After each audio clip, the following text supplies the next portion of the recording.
내리락 뭐가 생각나요? 오르락 내리락 뭐가 생각나요? 야곱 사닥다리 생각나죠? 예.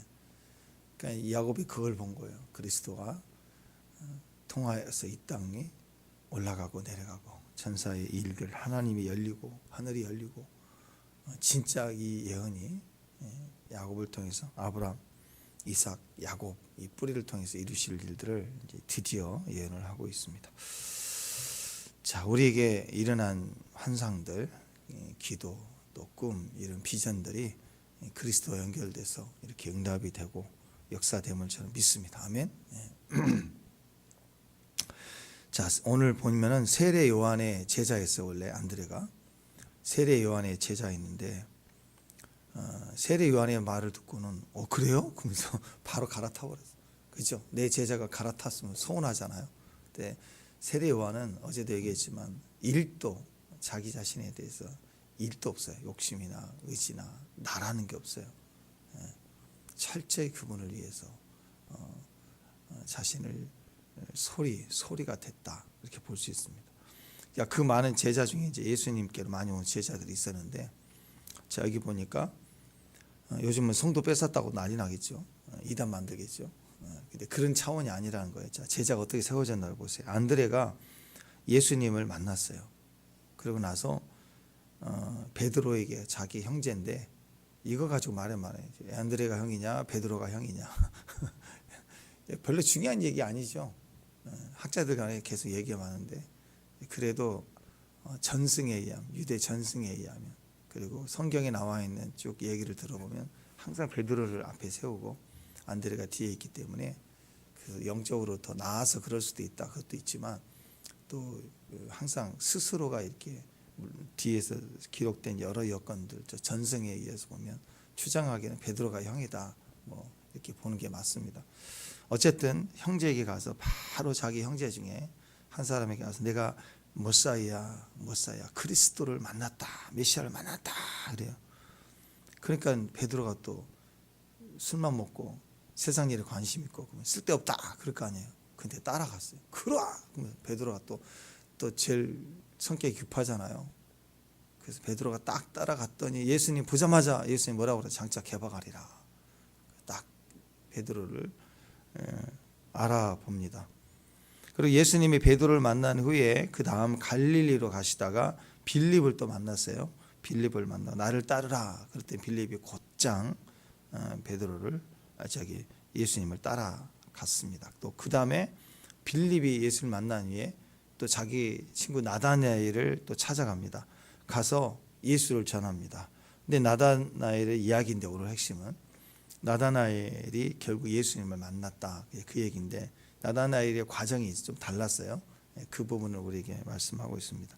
첫 번째 우리가 알 수 있는 건 뭐냐면 예수님이 이제 오늘 내용을 보면 예수님을 만난 제자들의 모습이 쭉 나오잖아요. 그러니까 안드레가 만났고 베드로가 만났고 빌립이 만났고 그 다음에 나다나엘이 만났고 이렇게 쭉 예수님을 만나서 제자가 되는 과정이 나오잖아요.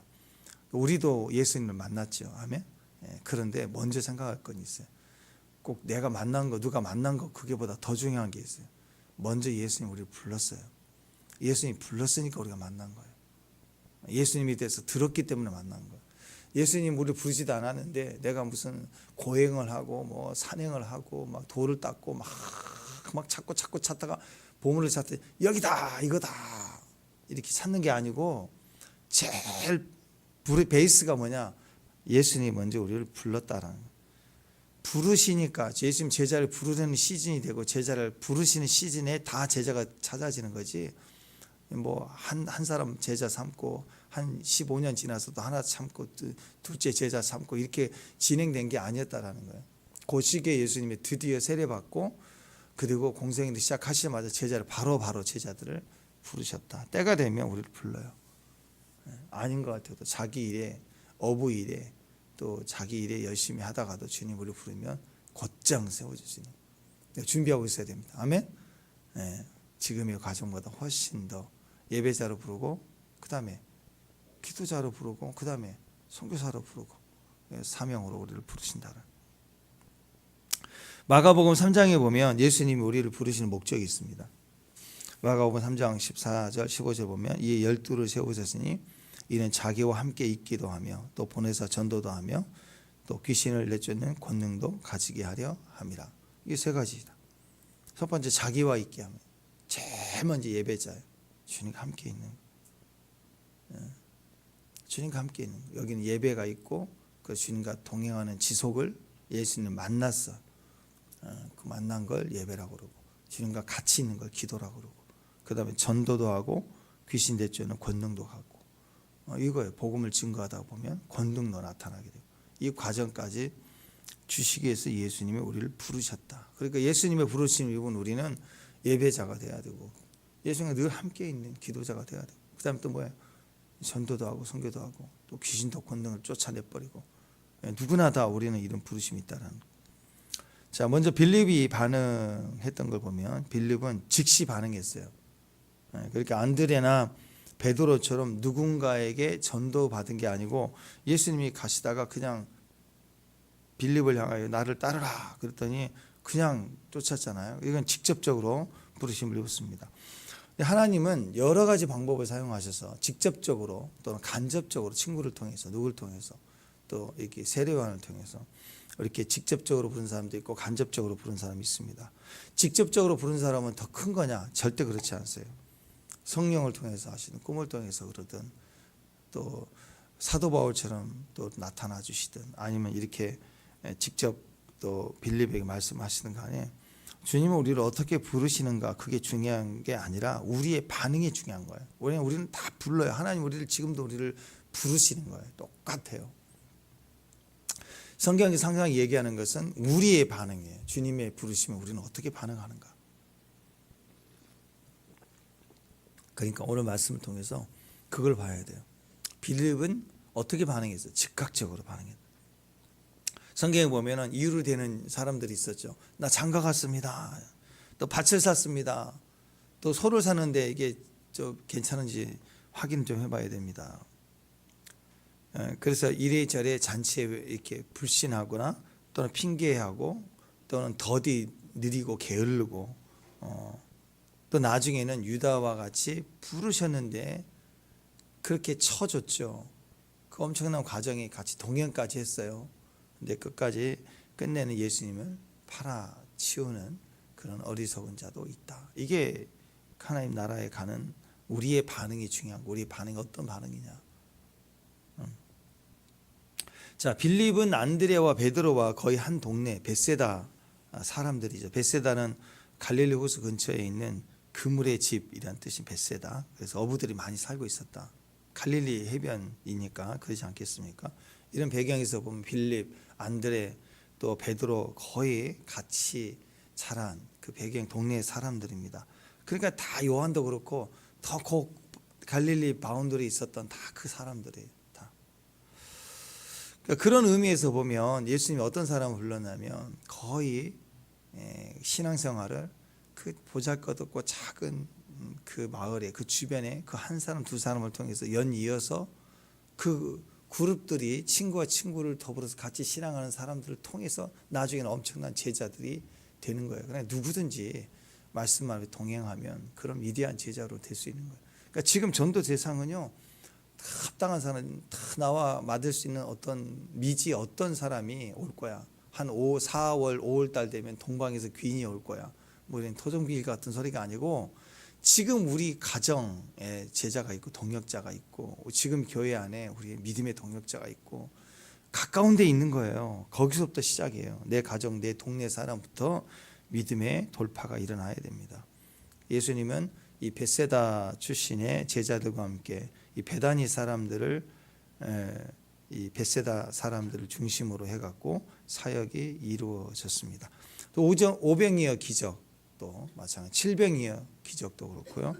또 소경 눈에다가 침을 발라 막 기도해주고 또 뭐가 보이냐 희미합니다. 또 하나 뭐 기도해주고 두 번 기도하고 그게 다 베세다거든요. 예. 그러니까 요 갈릴리 사람들을 통해서 갈릴리 무대를 통해서 예수님은 엄청난 사역을 하셨다 이렇게 볼 수 있습니다. 자, 그래서 오늘 말씀을 보면 이제 나다나엘이 또 빌립비에서 전도되는 모습도 나오는데, 나다나엘 예수님의 12제자 중에 바돌로메, 이렇게 성경이 다른 이름으로 얘기를 하고 있는데요.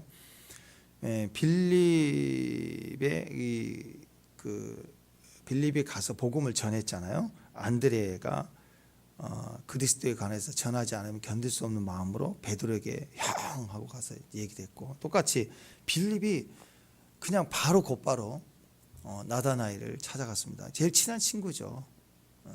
어떻게 보면 둘 다 메시아에 대해서 관심을 가지고 있었던 친구예요. 근데 내가 먼저 만나니까 이 친구는 예수를 만나야 돼. 그래서 곧바로 달려가서 이렇게 만났다라고 볼 수 있습니다. 빌립은 예수님이 그냥 자기를 따르라 했어도 따랐던 사람이기 때문에 안드레보다도 훨씬 좀 직접적이고 돌파적인 사람, 또 기다렸던 사람일 수 있습니다. 그래서 나다나엘에게 똑같이 친구니까 될 줄 알았어요. 근데 나다나엘에 갔더니 나다나엘은 거절을 했어요. 그리고 무시했어요. 에이, 나사렛이 무슨 사람이라니. 딱 이 한마디로 딱 아니야. 너 정신 차려. 너 보이스피싱 당했어. 이렇게 딱 잘라버렸어요. 그랬더니 나다나엘이 막 뜨거운 거절을 했지만 빌립이 볼 때 자기는 뜨겁고 진짜인 거예요. 그 말이 안 통하니까 어떻게 하느냐? 와봐. 이렇게 막 설득해서 싸우지 않고 와봐. 네가 직접 봐. 하고, 이건 신앙은 몸이야. 몸으로 가. 뭐 책상에 앉아갖고 사랑을 배워? 소설책에서 사랑을 배워? 당장 나와 가. 부딪혀봐. 하고 정확하게 전하는 것을 볼 수 있습니다.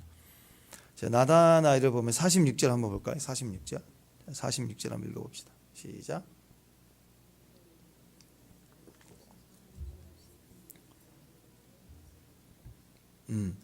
나다나엘이 발걸이다 첫 번째 이유가 지명이죠. 나사렛은 유대인은 메시아가 베들레헴에서 날 거라고 얘기를 하고 있습니다. 다 그렇게 알고 있었어요. 정통적인 유대인이라면 메시아는 온대. 메시아는 누구냐? 베들레헴에서 난다. 맞지요? 근데 지금 나사렛 예수라 그러니까 나사렛의 이름 자체도 천박스럽지만 그렇게 그 지명이, 당시 지명에도 기록되지 않은 총구석이에요.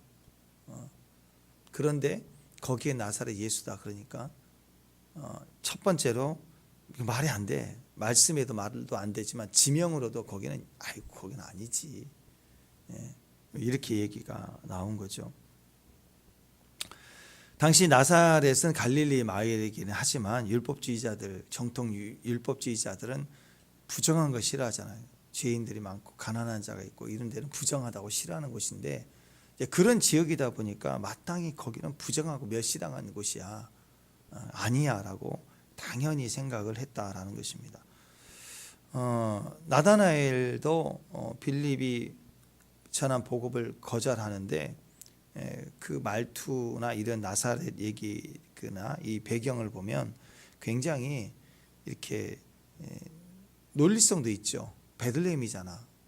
그렇지만 그렇게 설명하는 게 아니라 한마디로 딱 잘라버리면서 말하는 말투 자체가 빈정거리는 거예요. 이건 나사렛 무슨 선하기나, 이렇게 나사렛에 무슨 선한 것이 나겠느냐, 이렇게 얘기한 게 아니죠. 친구니까 에이 그건 아니지.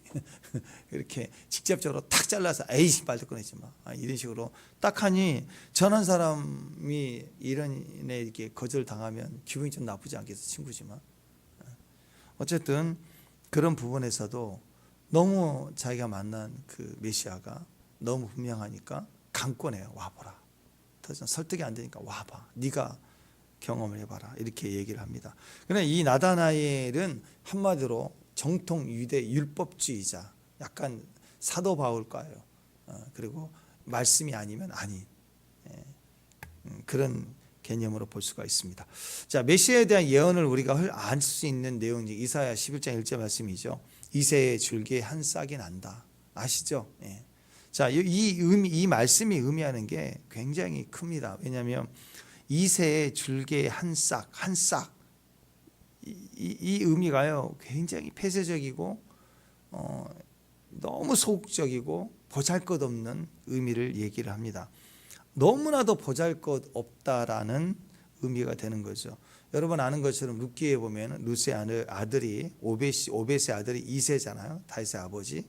그 뿌리가 쭉 내. 그러니까 이 룻이 모함 여자이기 때문에 이새나 이 오벳, 이새 이 줄기는 이방 여자잖아요. 이방 여인의 줄기니까 우리 같으면 다문화 출신 뭐 그런 거 볼 수. 거기서 대통령이 나왔다 이거예요. 그런 거 보세요. 그게 다 편견의 재상이 미천한 존재, 혈통을 중시하는 사회. 여기서 사람들은 보아스라는 사람의 그 기준을 보는 것보다도 엄마의 기준을 보고 깐다고. 불법이 아닌데도 그 다윗의 왕조라는 그 혈통을 통해서 메시아 오잖아요. 그 줄기를 봐야 되는데 흠잡을 것 찾는 거예요. 어디 출신이야? 어디까지 배웠어? 뭐 그런 거. 이래 가지고 자꾸 이렇게 편견을 가지고 있기 때문에 보잘것없다는 의미를 갖는 거예요. 특히 여기 이새의 줄기에서 한 싹이 난대요. 한 싹. 싹이라는 것은 엄청난 큰 줄기가 나온다 이래야 되는데 한 싹이 난대요. 싹의 의미는 뭐예요? 보잘것없잖아요. 이 싹이 히브리 말로 넷제르거든요. 넷제르. 싹이다, 순이다, 가지다, 작은 가지. 그래서 저기 CCC에서는 순 모임 뭐 이렇게 했어요. 순 모임, 셀 모임, 순 모임. 이게 넷제르, 보잘것없다, 작은 싹이다 이렇게 표현을 합니다. 자, 이 넷제르라고 하는 단어에서 지금 여기 나사렛이라는 단어가 나왔어요. 나사렛. 그러니까 어떤 동네인지 알겠죠? 그리고 나사렛이라는 단어에서 나시린 있죠. 저기 삼손이 나시린이잖아요. 나시린, 이게 나지르예요. 나지르, 나사렛, 또 넷제르 이렇게 다 어근이 같습니다. 이렇게 같은 데서 나왔어요. 그러니까 선지자의 말씀에 나사렛 사람이라 칭함을 받았다. 마태복음 2장 23절에 보면 선지자 말씀대로 나사렛 사람이라 칭함을 받았다. 예수님이 나사렛 예수예요. 근데 그 나사렛 지명이 나지르, 나시린, 또 원어로 보면은 이새의 한 줄기, 넷제르 이런 단어에서 연결돼서 나오는 동네란 말이에요. 그러니까 이게 굉장히 보잘것없고 작고 그렇게 중요하지도 않고 이렇게 취급되지만 예언적인 줄기를 보면 예수님의 계보가 간달하면서 쭉 이어져 내려왔잖아요.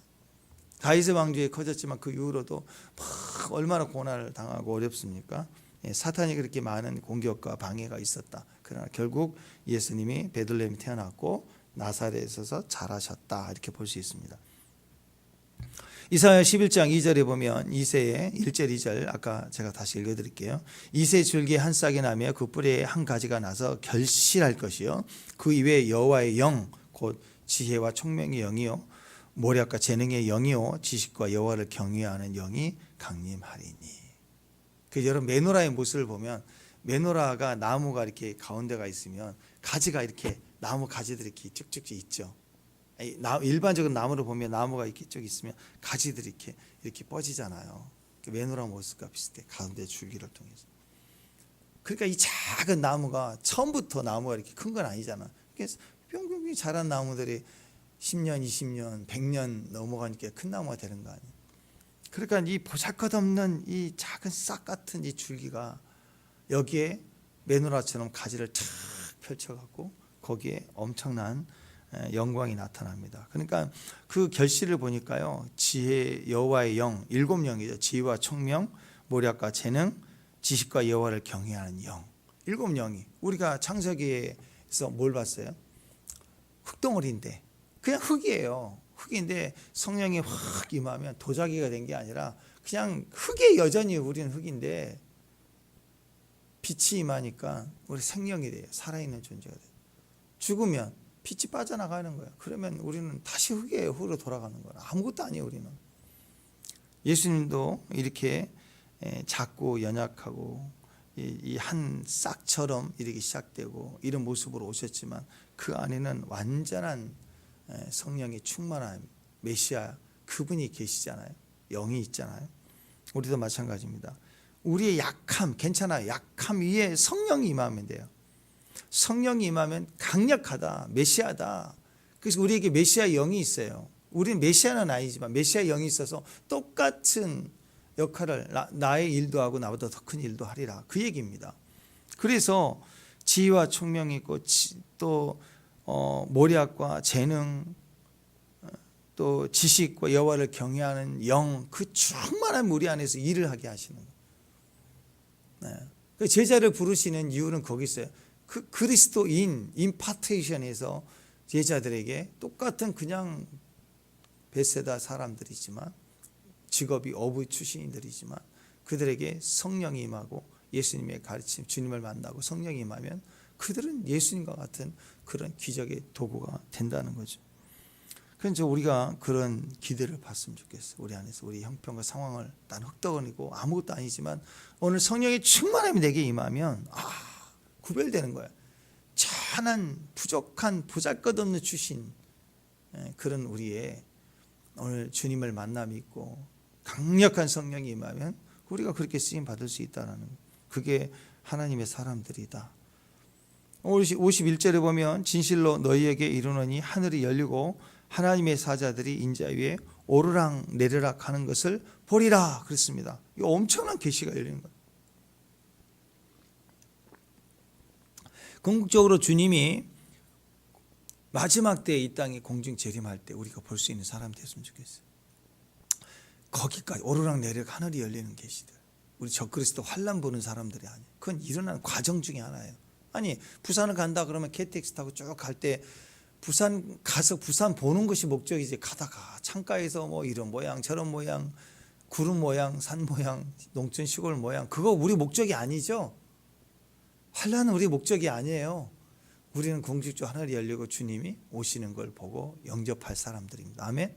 그 목적을 잊지 말라고. 또 그것을 위해서 그 목적지를 알려줬잖아요. 요한계시록 보면은 주님이 나타나서 주님을 일곱 촛대를 지나가는 예수님이 만나서 일곱 교회에 대한 얘기를 하며 이 상태로는 안 되니 준비하라, 이기는 자가 되라, 이기는 자라 일곱 교회에 대한 얘기를 하죠. 교회 상태를. 그러면서 이게 핵심이에요. 요한계시록 핵심 앞에 있고 마지막은 아픈 메시지건 마지막은 과정을 보여주는 거예요. 요한을 올라와라, 4장에서 올라와라. 그래서 요한이 슉 올라가고 천상에 일어난 일들, 땅에 일어난 일들을 다 요한계시록 환란을 보여주고 궁극적으로는 새하늘과 새 땅, 새 예루살렘 있는 걸 다 봤잖아요. 하늘이 열리고 올라가서 본 걸 이제 진짜 본격적으로 올라서 누구든지 오늘 진실로 너희에게 이르니, 우리가 주님을 보게 되는 이 영광스러움을 이제 우리의 몫이라는 거예요. 우리를 이렇게 부르셨다는 거예요. 예수 만나야 되고 예수님을 통해서 성령이 우리 안에 들어오셔. 7명이 들어와서 우리가 이제 하늘에 오르는, 또 주님을 영접하는, 하나님이 이 땅에 오심을, 완성된 새 하늘과 새 땅과 새 예루살렘을 보게 되는 그 영광스러움을 위해서 우리를 하나님 불렀다라는 거. 이게 너무너무 중요한 거 아닙니까? 아멘? 그렇죠? 근데 사람들은 편견을 좋아합니다. 그냥 자기 생각을 좋아해요. 그래서 그냥 힘 있는 예수를 좋아하지, 이렇게 작은 거, 부족한 거, 예수 믿으면 부자 돼야 되는 거, 막 이런 것만 좀 관심이 많아요. 근데 부자가 천국에 들어가는 것이 낙타가 바늘개에 들어가는 것보다 힘들다고 얘기했습니다. 들어갈 수는 있겠지만 힘들다, 어렵다 얘기. 왜냐하면 일단 우리도 그래요. 여러분 한 2천만 원 정도 마음대로 쓸 수 있을 만큼 통장에 쟁겨놓고 있으면 일단 제일 먼저 기도가 떨어집니다. 안 그럴 것 같아도 떨어지게 돼 있어요. 떨어지게 돼 있어요. 누구도 예외 없어요. 편안하고 보일러 틀 수 있고 그러면 떨어지게 돼 있다. 어렵고 힘들 때 나가서 기도하지, 편해지면 일단 미루게 돼 있어요. 왜 우리가 기도가 막 강력해지지 않는지 아세요? 살만하니까 그래요. 우리 집안, 우리 아이들 기도 안 해도 다 그래도 나름 걱정 없이 다 흘러가니까 기도가 없는 거예요. 생각해 보세요. 지금 애들이 간들하고 막 일이 터질 것 같고 막 그러면 기도 안 나오겠어요? 기도하죠. 대한민국 살만해서 그런 거예요. 살만해서. 대개 부자는요, 잘 나가는 데 줄 서요. 그 그리스도인들 안에서도, 교회 안에서도 기도 제목과 기도 상황을 나누는 이 어디에 관심 있냐? 성경이 별로 관심 없어요. 크리스찬들 모임에 독특한 힘을 가지는데 크리스찬 모임을 참석하는 거 좋아해요. 교회가 안 되면 교회 밖에 커뮤니티 중에 크리스찬들의 모임인데 성격이 정치고 문화고 젠틀하고 특히 경제 투자, 크리스찬들 가운데 모임 중에 제일 선호하는 모임이 뭔지 아세요? 실업인 선교회. 이런 거 되게 좋아해요. 그러니까 그 사람들은 그걸 좋아해요. 줄서기를 좋아하고 강함을 좋아하고 이기는 걸 중요하고 기도 모임인데 센 걸 좋아하고 막 강력해야 되고 막 이런 걸 좋아한다고. 근데 좁은 길, 희생하는 길, 내가 직면해야 될 길, 부딪히는 길은 대부분 싫어해요. 하긴 하는데 아는데 십자가는 아는데 십자가가 지름길이라고 하는데 십자가보다는 아는데 주님 이게 좀 낫지 않을까요? 이것만 하고요. 자, 이런 배경에서 오늘 빌립을 부를 때 즉각 움직였다라는 것은 굉장히 중요합니다. 빌립, 필립, 빌라델피아.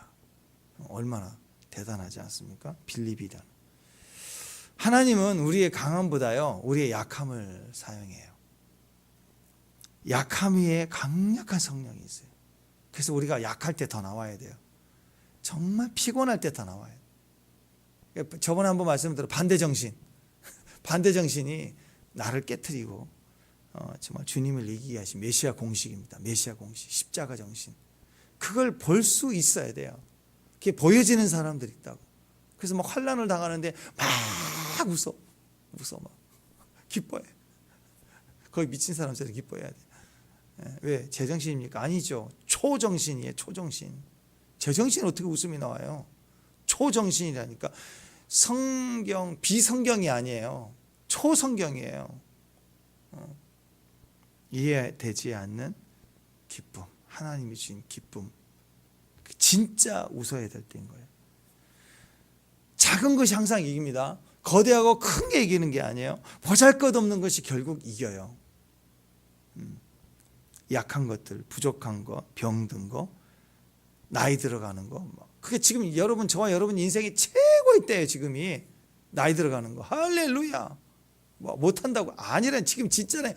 영이 싱싱해진다고. 지금 뭐 90세 이상을 살았다 세계 석학자들 얘기해요. 어떤 분야이든 성공을 했다고 얘기하는 지식인들의 인터뷰 중에 당신 나이대에 가장 젊은 때로 돌아가고 싶으면 언제냐 그럴 때가 평균이 65세에서 74이래요. 우리 같으면 20대 아니면 30대 뭐 조금 더 여유 있을 때, 40대에는 그래도 자기 분야에 성공한 사람들은 최고의 주가를 달릴 때 40대 아니에요? 막 출장도 다니고 뭐 연구도 하고. 그게 아니래요. 자기네 나라를 지금 지혜를 가진 90대에서 돌아보면 내가 가장 인생의 진리와 방향을 잘 깨달을 수 있는 나이, 그리고 뭔가 투자할 때 할 수 있는, 그 더 이상 나이 들면 이제 몸이 약해지니까 그때가 65세에서 70세 사이, 그때를 한번 돌아가면 한 번 더 힘을 써보겠다 그 얘기를 한대요. 그러니까 지금 우리 인생 주가의 최고 달릴 때 아니에요? 갈렙은 75세지만 안 그래요? 85세, 90세 다 할 수 있어요. 모세도 80세 쓰임 받았잖아요. 뭐 주님이 우리를 부르시면 쓰임 받겠지만 괜찮아. 약할 때, 부족할 때, 병들었을 때가 최고의 기도할 때, 예배할 때 그때인 것 같아요. 약함이 성령과 만나면 강해지기 때문에 그렇습니다. 강함이 성령과 만나면 별 볼품 없어요. 나다나엘이 훌륭한 사람이에요. 똑똑한 사람이거든요. 예수님이 나다나엘을 언제 봤어요? 무화과 나무 아래서 도로고 거닐고 있을 때 봤다 그랬잖아요. 그러니까 그는 하나님 나라에 대한 갈망함으로 그 시간에 고민하고 있었던 걸 본 거예요. 메시아가 언제 오실까? 그때 예수님이 보셨다. 그러니까 훌륭한 사람이라고. 그런데 자기 가치관과 자기가 강할 때는 거절하잖아요. 근데 와 보라 해서 주님을 만났을 때 주님의 예언을 들었죠. 오자마자 너는 참 이스라엘 사람이다. 주님이 나를 인정해 주시는 것을 듣자마자 깨져버리잖아. 약함이 주님을 만나면 강력해집니다. 근데 보잘것없는 것이 이기는 것은 주님을 만날 때 이기는 거예요. 근데 나의 강함을 가지고 나아가면 강함만큼 주님이 빠져요. 주님을 믿고 예수 이름으로 나갑니다 하면서도 내 돈주머니를 의지하고 내 지식을 의지하고 나가면요, 그것은 논리 전쟁이 되고 힘의 전쟁이 되는 거지 믿음의 싸움이 아니에요. 믿음의 싸움은 선한 싸움만이 우리를 이기게 하는 거예요. 그래서 보잘것없을 때, 부족할 때, 병들었을 때 성령을 만날 수 있는 기회고, 성령을 만날 때 강력해지는 겁니다. 새로운 질서가 나타나게 됩니다. 그게 우리의 이김이 되는 거예요. 오늘 우리가 그 은혜가 있기를 바랍니다. 오늘 예수님이 제자를 만났을 때 특히 이제 나다나엘에게 뭐라고 얘기했나 보십시오. 나다나엘에게 처음에 나다나엘이 빌립이 전도를 받고 무슨 나사렛 선한 것이 날 수 있느냐 하고 그랬을 때 보라 그랬잖아. 와보라. 그랬을 때 나다나엘에게 딱 왔을 때 나다나엘이 거절을 했지만 주님 그걸 알았어요? 몰랐어요? 나다나엘이 거절하고 있는 거 주님 알았을까? 몰랐을까? 알았어요. 보고 주님 초월했죠. 직접적으로 네가 나한테 나사렛 선한 것이 나올 것이냐고 네가 그랬지? 주님 이런 말씀 안 하셨지만 이미 빌립이 찾아오기도 전에 그는 무화과 나무 아래에 있을 때 누구도 혼자 있을 때인데 그때 주님이 보셨어요. 그러니까 그 이후로도 다 보고 계시는 거예요. 나다나엘 아는 거예요. 주님 모든 것을 다 보고 계셨어요. 예수님 모든 걸 다 아십니다. 다 관찰하고 계셨어요. 나다나엘이 예수님에 대해서 나사렛에서 무슨 선한 것이 날 수 있을까? 그럴 때 이 말도 다 알아요. 시간과 공간이 떨어져 있었지만 다 알고 있었어요. 오히려 그 말씀을 말하기 이전에 혼자 무화과 나무 안 있을 때도 알아보셨어요. 주님이 알았다고. 나사렛에 무슨 선한 것이 날 수 있냐? 그 말은 뭐 촌뜨기냐? 야 무슨 촌뜨기야 거기 촌뜨기 시골 촌뜨기야 뭐가 메시아가 아니라 촌뜨기야 이렇게 얘기하는 거라고. 근데도 불구하고 예수님은 그때 막 네가 나한테 그랬지 촌뜨기라 그랬지 그러면서 갑자기 혐오 발언 금지법 제정해가지고 너 처벌하겠다고 막 그러고 기자회견 열고 그러지 않았다고. 예수님이 모를 때 무지할 때 어리석을 때 외치는 그 소리 다 알아요. 주님이 아시지만 주님이 보신 거 뭘 보냐면 네가 나를 그렇게 폄하했지 뭐 그런 걸 얘기하는 게 아니고 뭘 보냐면 네가 무화과 나무 아래 있을 때 내가 너를 봤다. 그건 무화과 나무 아래서 뭐 했을까? 혼자. 유대인들은 혼자 있을 때는 거의 말씀을 묵상해. 유대인들은 항상 그래. 그러니까 그 무화과 나무 아래 다른 사람들 일하러 갈 때 자기는 그 바쁜 중에 일을 하러 나가지 않고 뭘 고민했어요? 무화과 나무 아래. 무화과 나무는 이스라엘 상징합니다. 아마도 나다나엘은 그 무화과 나무 아래에서 메시아에 대한 이 민족에 대한 희망은 메시아인데 메시아는 언제 올까 하는 고민과 굶주림 속에 있었을 가능성이 높습니다. 그래서 주님이 바로 보자마자 너는 참 이스라엘 사람이다. 메시아를 기다리는 이스라엘. 고민하고 묵상하고 우리 식으로 얘기하면 화요일날 큐티 모임이 나오기 전에 막 큐티 말씀 묵상하고 혼자서 막 고민하고 묵상하고 있었다. 큐티하는 사람이었어. 그때 내가 너를 보았다.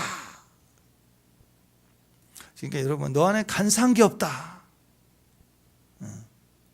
우리에게 이게 참 필요합니다. 있는 모습, 현재 가지고 있는 그 모습, 네가 무슨 말을 했다는 그 상황을 보는 게 아니라 미래의 모습을 보는 거. 예수님은 그에게 있어서 그의 미래의 모습을 보고 베드로도 지금 안드레도 빌립도 나다나엘도 지금 미래의 모습을 보고 예언해주고 있는 거예요. 지금 베드로를 보자마자 뭐라고 그랬어요? 베드로의 현재 그 막 거칠고 행동이 막 돌발적인 그걸 보는 게 아니라 베드로를 볼 때 뭐라고 그랬습니까? 변화된 나중 모습을 미리 예언으로 보시고 너는 장착해봐라.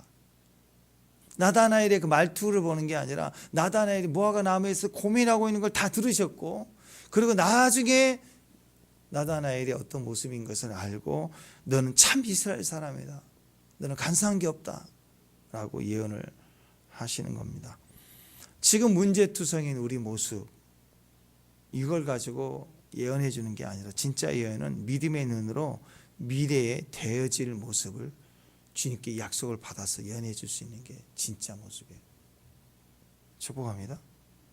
네. 믿음으로 말씀을 근거로 약속의 말씀을 가지고 현재를 해석해 주는 거예요. 현재를 해석해 주는 거예요. 주변에 아이들 보면 좀 안아주면서 뭐 좀 사주면서 아이들 볼 때마다 그래요. 너는 장차 큰 인물이 될 거야. 너는 참 이기는 자가 될 거야. 이렇게 예언해 주는 거예요. 우리는 아이들 볼 때마다. 아멘. 네. 할렐루야. 예, 준비하셔야 돼요. 박 권사님. 예, 우리 수호가 만나게 되면 뭐 해야 돼요? 할머니는 입에서 죽을 때까지 예언해 줘요. 너는 장차 큰 인물이 될 거야. 너는 이기는 자가 될 거야. 그 너머를 엄마 아빠가 해줄 수 없는 인생을 더 살았으면 할머니는 더 큰 예언을 해줘야지. 막 예언해 주는 거예요. 모든 아이들에게 대해서 이 아이들이 알아들을 수는 없겠지만 그러나 알아듣든 알아듣지 못하든 그냥 막 새겨 이렇게 들을 수 있도록 아직 새겨 듣지 못했지만 또 얘기지고 또 얘기지고 그렇지만 애가 또 따라서 해. 그럼 아멘. 그러고 이제 아멘 배울 때쯤 되면 뭔지도 모르고 그냥 아멘 그럴 거 아니야. 자꾸 하는 거예요. 그럼 심겨지는 거로 그렇게 해서 심겨지는 거예요. 나중에는 그렇게 되는 거예요. 저는 많이 봤어요. 엄마가 시킨 건지는 모르지만 얘가 좀 잘할 때 되면은 목사님 기도해 주세요. 은혜도 있거든요. 애들이 무슨 말씀을 듣고 은혜 받아서 기도받고 오겠어요. 엄마가 시킨 거 보면은 인사해. 그래서 인사하지. 뭐 나를 좋아서 인사하겠어요. 그렇지만 그렇게 아멘 하고 못 알아듣더라도 기도하고 기도받고 뭐 이렇게 하는 과정에 어느 순간요 그렇게 와서 기도하면 또 기도받는데 딴짓해요. 막 이렇게 있고 어떤 애들은 막 이제 한 5학년 6학년 된 애들은 와가지고 기도받으면 다리를 막 착착 이래요. 막 엄마가 억지로 시켰다 이거야. 끌고 와가지고 착착 막 이래. 닫기 싫어갖고 막 그렇게 해요. 근데 그렇게 하다가 집회하고 이렇게 하다 보면 어느 순간요 그 기도 받았다고 밥 먹을 때 눈 마주치면 또 씩 웃고 막 그래요. 그러다가 두 번째 집회하고 또 어떻게 만나고 그럴 때 보면 애가 달라져 있어요. 달라져 있는 거 봐요. 그래서 우리는 귀찮게라도 자꾸 기도해주고 축복해주고 선포해주고 미래에 된 모습을 미리 보고 예언해주는 거예요. 예전에 어떤 주일학교 선생님이 그랬대요. 아이가 한 4학년 5학년 된 아이인데 그때 사춘기가 좀 될 때니까 남자아이가 자기가 키가 작은 게 막 컴플렉스에 친구들에 비해 키가 작은 게 특히 기분 나쁜 게 눈이 작았대요. 눈이 작아갖고 키도 작고 눈이 작은 남자가 엄청 컴플렉스가 생기는 거야. 그래서 늘 기가 죽어있고 교회 오면 따르니까 주일학교 선생님이 가서 그랬대.